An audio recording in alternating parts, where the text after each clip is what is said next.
Hello friends, welcome to our channel BEd lesson plan. और आज हम बात करने वाले हैं विज्ञान विषय के लिए कक्षा 9 के लेसन प्लान की, जिसका टॉपिक है ऊर्जा का रूपांतरण। तो जैसा कि आप लोग जानते हैं कि लेसन प्लान के फॉर्मेट में सबसे ऊपर हम लिखते हैं पाठ योजना संख्या, जो भी आपका नंबर है, उसके बाद संस्था का नाम, और उसके बाद इसी तरह के ब्लॉक्स बनाते हैं जैसा कि आप देख पा रहे हैं। दिनांक, कक्षा, वर्ग, विषय, उप विषय, कालांश और अवधि। प्रकरण है आज का हमारा ऊर्जा का रूपांतरण। इसके बाद हम लिखते हैं सामान्य उद्देश्य।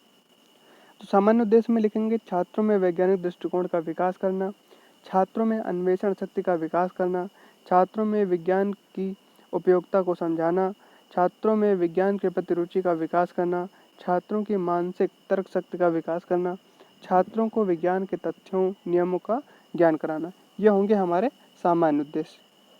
इसके बाद हम बात करते हैं विशिष्ट उद्देश्य की। तो विशिष्ट उद्देश्य में ज्ञानात्मक है पहला, छात्रों को विभिन्न ऊर्जा रूपांतरण का ज्ञान प्राप्त होगा। बोधात्मक में छात्र ऊर्जा रूपांतरणों में अंतर का उदाहरण प्रस्तुत कर सकेंगे। तीसरा है कौशलात्मक, छात्रों में भिन्न भिन्न प्रकार के ऊर्जा के रूपांतरण को समझने का कौशल विकसित हो सकेगा। अनुप्रयोगात्मक में है छात्र दैनिक जीवन में ऊर्जा रूपांतरण का उपयोग कर सकेंगे। ये हो गए हमारे साधारण उद्देश्य और विशिष्ट उद्देश्य। उसके बाद सहायक सामग्री जो है, सहायक सामग्री में रोलर बोर्ड पर अंकित विशिष्ट सामग्री एवं गृहकार प्रश्न। शिक्षण विधि में व्याख्यान विधि और प्रदर्शन विधि का प्रयोग करेंगे। पूर्व ज्ञान में छात्रों को ऊर्जा के स्रोत, ऊर्जा के विभिन्न प्रकार जैसे गतिज ऊर्जा एवं स्थितिज ऊर्जा के विषय में ज्ञान पहले से प्राप्त है। अब प्रस्तावना में पहला प्रश्न पूछेंगे कि स्थिर वस्तु में कौन सी ऊर्जा होती है। तो छात्र उत्तर देंगे कि स्थितिज ऊर्जा होती है। फिर गतिमान वस्तु में कौन सी ऊर्जा होती है।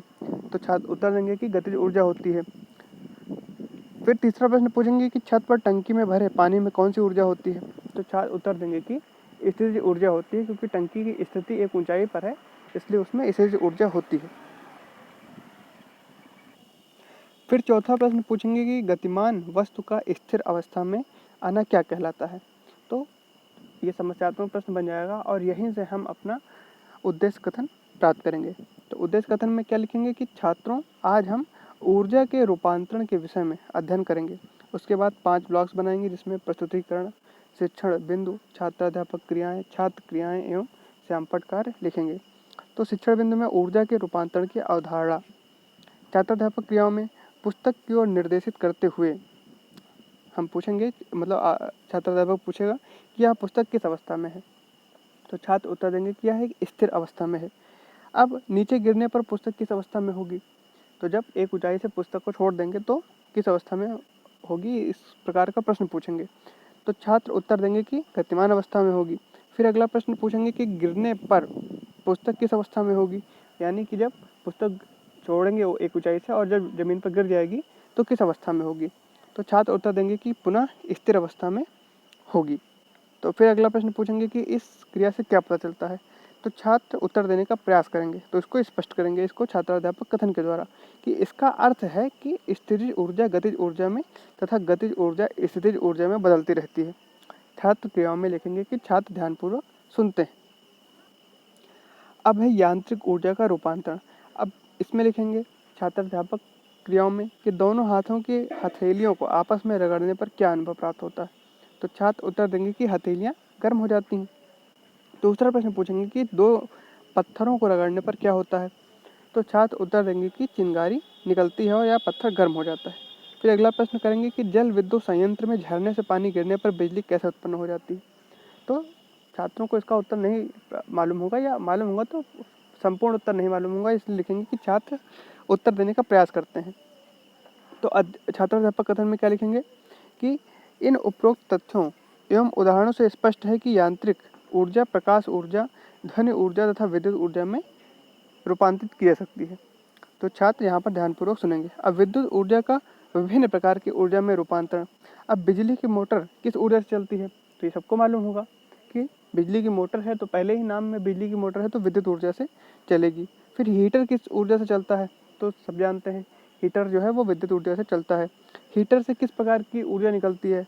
तो हीटर से गर्मी निकलती है, तो यहाँ पे लिखेंगे कि ऊष्मीय ऊर्जा छात्र क्रियाओं में लिखेंगे। फिर बैटरी किससे चार्ज की जाती है।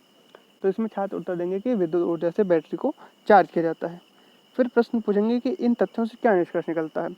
तो छात्र इससे निष्कर्ष निकालने में असमर्थ हैं। तो छात्राध्यापक कथन में इसको स्पष्ट करेंगे कि इन तथ्यों से निम्नलिखित निष्कर्ष प्राप्त होता है कि विद्युत ऊर्जा यांत्रिक ऊर्जा में, रासायनिक ऊर्जा में, चुंबकीय ऊर्जा में, प्रकाश ऊर्जा में रूपांतरित की जा सकती है। तो छात्र क्रिया में लिखेंगे कि छात्र ध्यानपूर्वक सुनते हैं। पेशीय ऊर्जा का रूपांतरण। अब पेशीय ऊर्जा में तो पहला प्रश्न पूछेंगे कि साइकिल चलाने के लिए पैरों से क्या लगाते हैं। तो छात्र उत्तर देंगे बल लगाते हैं। व्यायाम करते समय शरीर के किस भाग में खिंचाव होता है। तो छात्र उत्तर देंगे कि मांसपेशियों में खिंचाव होता है। वजन उठाते समय हाथ के किस भाग में खिंचाव होता है।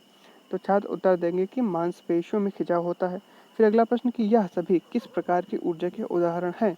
तो छात्र उत्तर देने का प्रयास करते हैं। छात्राध्यापक कथन तो यह सभी पेशीय ऊर्जा का उदाहरण है जिसमें पेशीय बल का प्रयोग करते हुए कार्य किया जाता है। अब चंपट सारांश में क्या लिखेंगे कि ऊर्जा के एक रूप को से दूसरे रूप में परिवर्तन को क्या कहते हैं। तो छात्र उत्तर देंगे कि ऊर्जा का रूपांतरण कहते हैं। फिर अगला प्रश्न पूछेंगे कि पानी वाले मोटर में ऊर्जा किस में रूपांतरित होती है। तो छात्र उत्तर देंगे कि विद्युत ऊर्जा यांत्रिक ऊर्जा में परिवर्तित होती है। और इन्हीं चंपट सारांश को हमेशा बोर्ड पर उतारेंगे और प्रश्न जो है वो छात्रों से ही पूछकर उसका उत्तर बोर्ड पर लिखेंगे। फिर अगला प्रश्न है कि हीटर किस प्रकार की ऊर्जा परिवर्तित करता है। तो उत्तर देंगे कि विद्युत ऊर्जा को ऊष्मीय ऊर्जा में करता है। निरीक्षण कार्य है कि छात्राध्यापक द्वारा चंपट सारांश लिखने का निर्देश देने के पश्चात कक्षा का निरीक्षण किया जाएगा और आवश्यकता पड़ने पर छात्रों की निजी सहायता की जाएगी। पुनरावृत्ति प्रश्न में विद्युत ऊर्जा को किस किस ऊर्जा में रूपांतरित किया जा सकता है। डीजल इंजन में ऊर्जा किस रूप से किस रूप में रूपांतरित होती है। ये प्रश्न मौखिक रूप से पूछे जाएंगे। गृह कार्य में विद्युत ऊर्जा से ऊष्मीय ऊर्जा में परिवर्तन के उदाहरण लिखना है और दौड़ने में किस प्रकार की ऊर्जा का प्रयोग होता है। इसी प्रकार के एक दो प्रश्न और लिख के लाएंगे इस प्रकार का। तो वीडियो कैसा लगा आपको, ये लेसन प्लान पूरा हुआ यहाँ पर। आपको और किस टॉपिक पे लेसन प्लान चाहिए कमेंट करके बताइए। वीडियो कैसा लगा ये भी बताइए। चैनल को सब्सक्राइब करिए, वीडियो को लाइक ज़रूर करिए।